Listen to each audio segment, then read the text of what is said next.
Assalamu alaikum wa rahmatullahi wa barakatuh.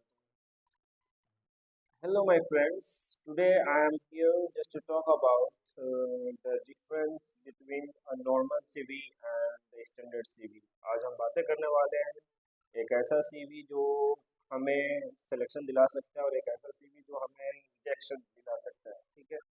तो generally हम बातें करेंगे आज के CV को जनरली हम बनाते कैसे हैं, कैसा होना चाहिए, एक आइडियल CV कैसा होना चाहिए।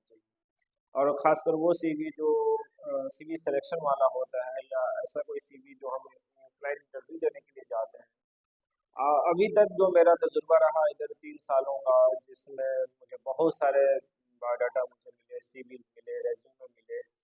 ये बात याद रहे कि आपका जो सीवी है वो 1 पेज का नहीं होना चाहिए। पहला पॉइंट तो यही है कि आपका सीवी 1 पेज का नहीं होना चाहिए, कम से कम 2 पेज का होना चाहिए। और दूसरी बात ये है कि आप अपने सीवी में इस बात का खास ध्यान दें, अगर आप रिटर्नर हैं तो आप अपना जो भी कांटेक्ट नंबर दें वो आप बाहर का दें, जो जो व्हाट्सएप पे चलता हो, जो व्हाट्सएप नंबर हो, जस्ट उसके नीचे आप इंडिया का नंबर दे दें या आप जिस नेशनल जिस जो भी आपका कंट्री है वो कंट्री का नंबर दें। ठीक है, लेकिन सबसे पहले आप वो बाहर का नंबर देंगे अगर आप रिटर्नर हैं। दूसरी बात, जो भी आप रिज्यूमे बनाएं इस बात का खास ध्यान रखें कि आपका जो हाईएस्ट क्वालिफिकेशन है उसको सबसे पहले मेंशन किया जाना चाहिए। लेकिन उससे पहले तो बातें करेंगे समरी का, कि आप जिस पोस्ट के लिए अप्लाई कर रहे हैं उस पोस्ट से रिलेटेड एक अच्छा सा समरी आप चैट जीपीटी से लिखवा लें, चाहे कहीं से भी आप इंतजाम कर लें और उसको एडिट कर लें।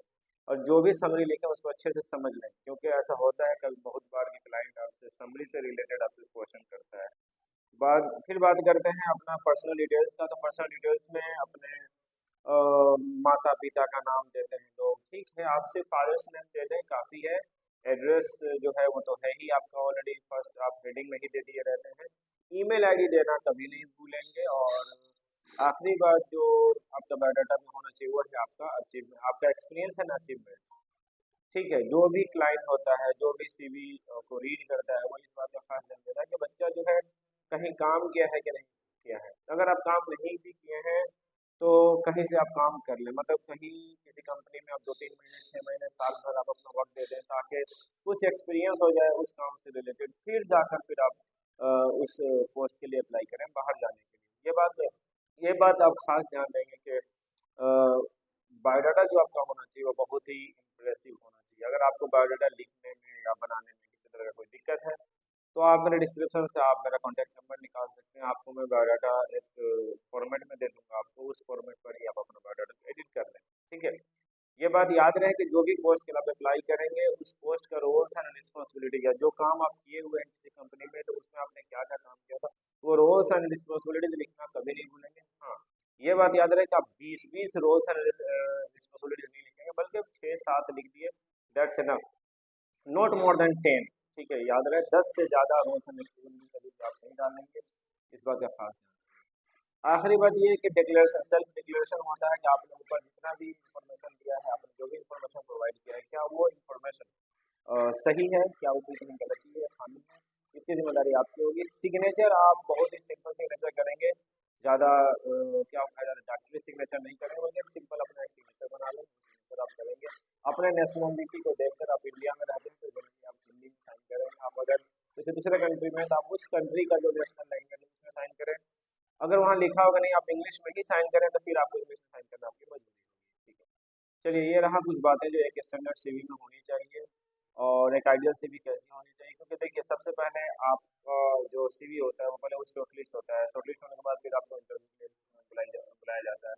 इस बात का खास ध्यान है कि आपका बायोडाटा जो हो, आपका जो सीवी हो, आपका जो रिज्यूमे हो वो अपडेटेड हो, प्लस इम्प्रेसिव हो, आई कैचिंग हो, एक्सपीरियंस उसमें होना चाहिए। विदाउट जो फ्रेशर्स जो होते हैं ना जनरली वो डिस्क्वालीफाइड हो जाते हैं, क्योंकि जो बंदे उन्हें चाहिए वो एक्सपीरियंस बंदा चाहिए होता है। ठीक है, तो कोशिश करें कि आप एक्सपीरियंस लेटर ज़रूर, जिस कंपनी में भी काम करें वहाँ से एक्सपीरियंस लेटर ज़रूर ले लें। ठीक है, आज के लिए इस वीडियो में इतना काफ़ी है। फिर मिलते हैं हम आपसे नेक्स्ट वीडियो में, तब तक के लिए आप अपना सेहत का ख्याल रखेंगे, अपने फैमिली का ख्याल रखेंगे, सबसे बड़ी बात आप अपने मेंटल पीस का ख्याल रखेंगे।